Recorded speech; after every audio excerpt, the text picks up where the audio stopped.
ঢাকা বিশ্ববিদ্যালয়ের ঐতিহাসিক টিএসসি চত্বর, যা একসময় তার পরিচিতি বহন করত ভিন্ন এক আবহে, আজ যেন এক নতুন সূর্যের নিচে দাঁড়িয়েছে। এ এক চোখ জুড়ানো দৃশ্য, যা ইতিহাসের পাতায় নিশ্চিতভাবে স্বর্ণাক্ষরে লেখা থাকবে।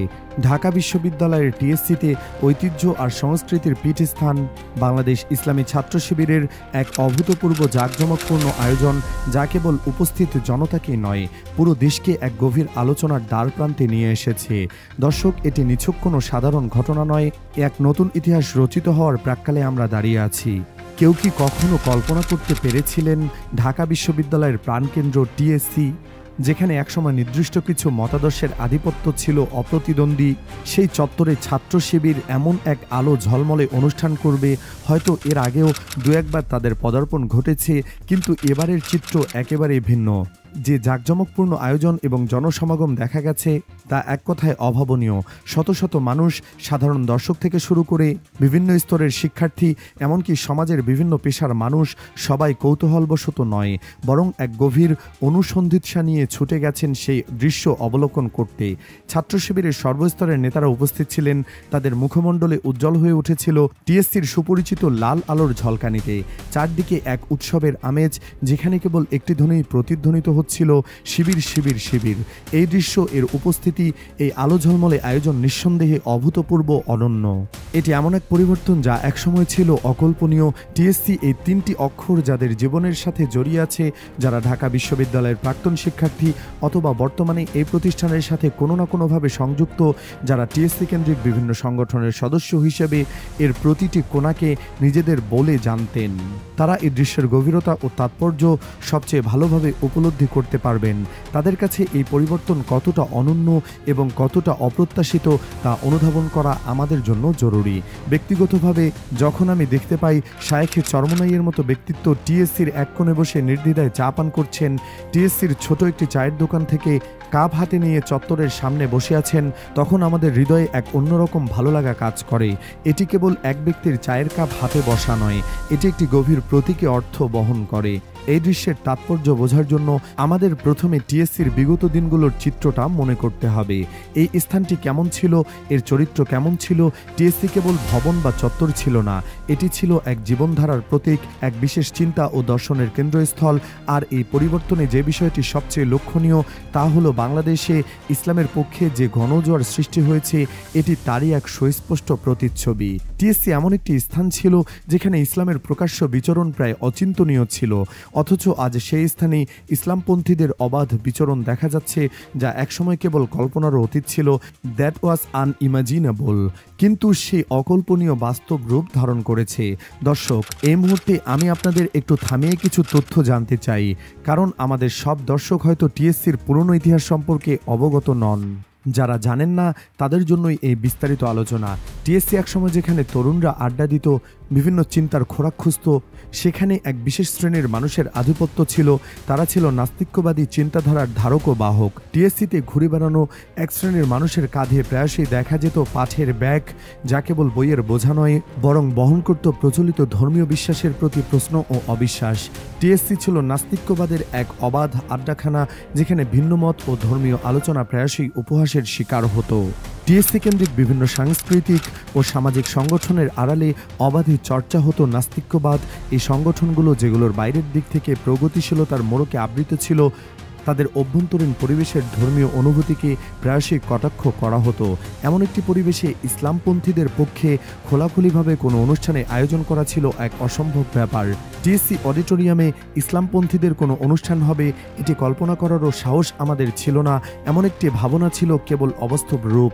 এমনকি যদি কোনো ইসলামপন্থী ছেলেমেয়ে ভুল করেও টিএসসিতে প্রবেশ করত, তবে তাদের পরিস্থিতি এমন হতো যে প্রচলিত পরিবেশের সাথে নিজেদের খাপ খাইয়ে নিতে তারা অনেকেই বিচ্যুত হয়ে যেত। দেখা যেত এক কোণে চলছে গাঞ্জা সেবনের আড্ডা, অন্য কোণে উঠছে বিড়ির ধোঁয়া। পরিস্থিতি এতটাই ভয়াবহ ছিল যে ইসলামপন্থী হিসাবে পরিচিত অনেক তরুণ, যারা মূলত ছাত্র শিবিরের মতো সংগঠনের সাথে যুক্ত ছিল, টিএসসি কেন্দ্রিক সংগঠনের সংস্পর্শে এসে ধীরে ধীরে বিড়ি সিগারেট সেবনে অভ্যস্ত হয়ে পড়েছিল।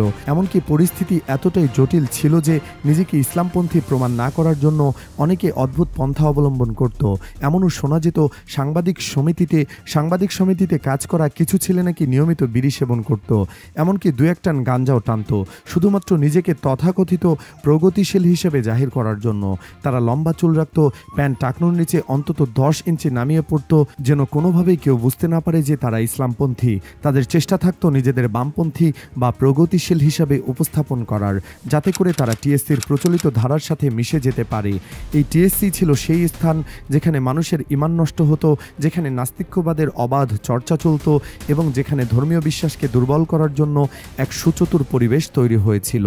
আমার নিজের চোখে দেখা একটি ঘটনা এক ভয়াবহতা আরও স্পষ্ট করে তোলে। আমি বাংলাদেশের বাগেরহাট জেলার এক মেধাবী মেয়েকে চিনি, যে আমাদেরই সমসাময়িক। সে একটি মাদ্রাসা থেকে দাখিল ও আলিম পাশ করে ঢাকা বিশ্ববিদ্যালয়ের আইন বিভাগে চান্স পেয়েছিল। ভাবুন, কত বড় মাপের একজন মেধাবী শিক্ষার্থী। ঢাকা বিশ্ববিদ্যালয়ের আইন বিভাগ, বিশেষ করে যারা মানবিক বিভাগ থেকে আসে, তাদের জন্য এটি প্রায়শই প্রথম সারির একটি পছন্দ। এটি ঢাকা বিশ্ববিদ্যালয়ের অন্যতম শ্রেষ্ঠ এবং সবচেয়ে চাহিদা সম্পন্ন একটি বিভাগ। মেয়েটি ঢাকা বিশ্ববিদ্যালয় থেকে এলএলবি এবং এলএলএম সম্পন্ন করেছিল। প্রথম থেকেই সে হিজাব পরিধান করত, এমনকি হাতে মোজাও ব্যবহার করত। আর পোশাক ছিল অভিজাত মুসলিম পরিবারের মেয়েদের মতোই, কালো বোরখা, কালো হিজাব। আমাদের সাথে তার ভালো পরিচয় ছিল, কিন্তু দুর্ভাগ্যবশত সে টিএসসি ভিত্তিক একটি সংগঠনের সাথে জড়িয়ে পড়ে। কিছু মাস পর তার সাথে আমার দেখা হলে আমি হতবাক হয়ে যাই। তাকে দেখলাম জিন্সের প্যান্ট আর টপস পরা অবস্থায়। সে আমাকে সালাম দিল, কিন্তু আমি তার এই অধপতন, এই ডেভিয়েশন দেখে মর্মাহত হলাম। আমি জানি তার পোশাকের স্বাধীনতা আছে, এটি তার ব্যক্তিগত পছন্দের ব্যাপার, কিন্তু আমি একজন ধর্মীয় দৃষ্টিকোণ থেকে এই পরিবর্তনটাকে দেখছি। আমি তার এই আকস্মিক পরিবর্তনের কারণ খুঁজতে গিয়ে জানতে পারলাম যে টিএসসি ভিত্তিক একটি সংগঠনের সাথে যুক্ত হওয়ার ফলেই তার এই অবস্থা হয়েছে। কারণ সেই পরিবেশে নিজেকে প্রগতিশীল প্রমাণ করতে হলে এ ধরনের পোশাকই পরতে হতো। টিএসসি ভিত্তিক সংগঠন হাত মোজা বা হিজাব পরে যাওয়ার কোনো সুযোগ ছিল না। এমন পোশাকে গেলে বরং উপহাসের পাত্র হতে হতো। এই ছিল সেই টিএসসি যেখানে বহু তরুণ তরুণীর ঈমান নষ্ট হয়েছে, আদর্শচ্যুত হয়েছে। অথচ আজ এই টিএসসি ধারণ করছে এক ভিন্ন চিত্র। সেই একই চত্বরে এখন ইসলামপন্থীরা ঝলমলে আলোর মাঝে তাদের অনুষ্ঠান আয়োজন করছে, আর সাধারণ মানুষ তা দেখতে ভিড় করছে। সম্প্রতি 5 আগস্ট উপলক্ষে তারা একটি প্রদর্শনী আয়োজন করেছিল, যা ব্যাপক সাড়া ফেলে। এখন ছাত্র শিবির টিএসসিতে নিয়মিত তাদের বিভিন্ন কর্মসূচি পালন করছে। টিএসসিতে ইসলামপন্থীদের এমন নিয়মিত আয়োজন, বিশেষ করে ছাত্র শিবিরের মতো একটি সংগঠনের কর্মসূচি, কেবল একটি নির্দিষ্ট স্থানের পরিবর্তন নির্দেশ করে না, এর তাৎপর্য আরও গভীর। টিএসসিতে ইসলামের এই উপস্থিতি, এই অবাধ বিচরণ, এ যেন ইঙ্গিত দেয় যে বাংলাদেশে ইসলাম তার সর্বোচ্চ চূড়ায় আরোহণ করেছে। এর মানে পার্লামেন্টও ইসলাম পৌঁছে গিয়েছে। পার্লামেন্টে ইসলামের এই বিজয়, এই প্রভাব বিস্তারের এক পরিপূর্ণ এবং সর্বশেষ সুস্পষ্ট আলামত হচ্ছে টিএসসিতে ইসলামের আগমন। টিএসসিতে ইসলাম পৌঁছানো মানেই পার্লামেন্টে ইসলামের জয় জয়কার ঘটতে যাচ্ছে। অন্যথায় টিএসসি পর্যন্ত ইসলামের এই অভিযাত্রা সম্ভব হতো না। স্মরণ করা যাক, একসময় বাংলাদেশে ভারতীয় আধিপত্যবাদীদের প্রভাব ছিল প্রবল, আর টিএসসিও ছিল তার এক গুরুত্বপূর্ণ কেন্দ্র। টিএসসির পাশেই অবস্থিত গুরুদ্বারের নানকশাহী, যে স্থানটিকে ঘিরে একসময় ভারতীয় দালালদের আড্ডা জমত। আমিও একসময় সেখানে আড্ডা দিয়েছি। সেই সংকীর্ণ পরিসরের ভেতরে সেখানেও ভারতীয় দালালদের আনাগোনা ছিল চোখে পড়ার মতো, কিন্তু আজ চিত্র সম্পূর্ণ ভিন্ন। এখন সর্বত্র ইসলামপন্থীদের পদচারণা। এই তথাকথিত প্রগতিশীল ভারতপন্থীদের এখন আর কোনো নির্দিষ্ট জায়গা নেই। তারা ইসলামপন্থীদের কোনো নির্দিষ্ট স্থান থেকে ফেরাতে পারছে না। এমনকি শহীদ মিনার, যা কিনা বাঙালি জাতীয়তাবাদ ও ধর্মনিরপেক্ষতার এক গুরুত্বপূর্ণ প্রতীক, সেখানেও ইসলামপন্থীদের উপস্থিতি লক্ষণীয়। স্মৃতিসৌধ ইসলামপন্থী, অর্থাৎ সর্বত্রে ইসলামপন্থীদের জয় জয়কার। এ কারণেই এই দৃশ্যকে চোখ জোড়ানো বলা যায়। এটি অসাধারণ এবং এর তাৎপর্য বিশাল। এটি কেবল একটি ঘটনার খবর নয়, এটি একটি নতুন যুগের সূচনা।